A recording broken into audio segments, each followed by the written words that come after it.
From the outset, we knew that we wanted story to be one of the big pillars for the Force Unleashed franchise. It really heightens that sense of immersion. It gives you a character that you can relate to, it puts you into the story, and we wanted to tie into the overall saga as well. What made the first film so successful wasn't just the special effects or the fantastic setting. It really was the fact that that was the wrapper around a really compelling, mythic story. Vader is luring you back to him. Yes, I know!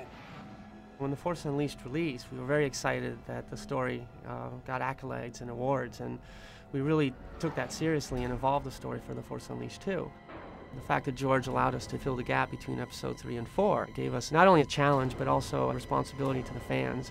So the story that fits between episode 3 and 4 has to make sense.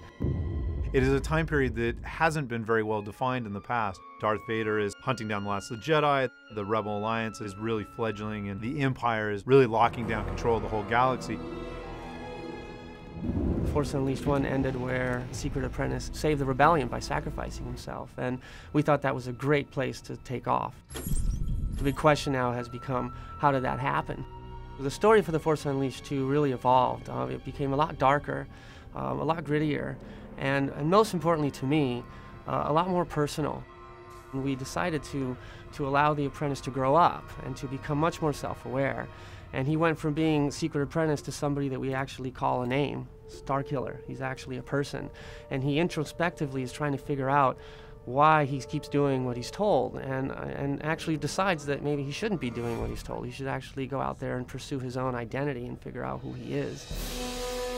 Because we start Starkiller off as allegedly a clone, and a clone who's going insane, immediately we already have a little darker tone to the story as well. So you're not really sure where he's going to end up, whether or not he's a clone, whether or not he's going insane. We've really focused on making him a little bit less about the big galactic struggle and more about this character and what his motivations are and what he's going through. You will return to me and give yourself to the dark side.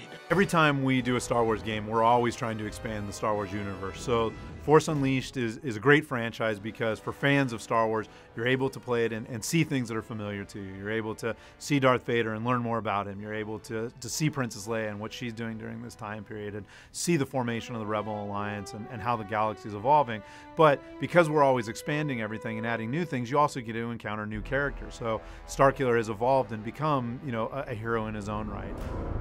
We wanted to continue the story of Starkiller, Darth Vader, Juno Eclipse, and General Kota. But with Force Unleashed 2, Boba Fett and Yoda play really key pivotal roles that are instantly recognizable to fans and make the story stronger. What's really cool about that is that it resonates to some of the things that you might remember for The Empire Strikes Back, where, for example, Luke was trying to figure out his self-identity, and he goes to Dagobah and meets the incredible Yoda. I'm looking for someone. Looking? Found someone you have, I would say. And goes to the Cave of Evil and uses that experience to get to the other side, much more aware, at least much more aware about what his next direction needs to be. We did something very similar for The Force Unleashed 2, where Starkiller, in the hunt for his identity, ends up in Dagobah. He, of course, comes across Jedi Master Yoda. However, he doesn't know who Yoda is. Yoda is just this kind of creature that he discovers guarding what we call the Cave of Evil, this place of immense power on Dagobah, where Luke Skywalker had his vision of Darth Vader in Empire Strikes Back. Something lost. A part of yourself, perhaps. Yoda kind of helps Starkiller figure out the next steps in his journey, really encourages him to go into the Cave of Evil and have a vision of his own in order to continue on his journey and figure out where Juno Eclipse might be. Early in the story process, one of the designers suggested, well, what if Boba Fett tried to spear Juno Eclipse away? We know from a lot of the expanded universe that Boba Fett has been working for the Empire, and it made sense that Vader would hire somebody like Boba Fett to help him track down Starkiller. Boba Fett plays a key part in making sure that somehow Darth Vader gets to find Starkiller again. One of our mantras has been familiar but new.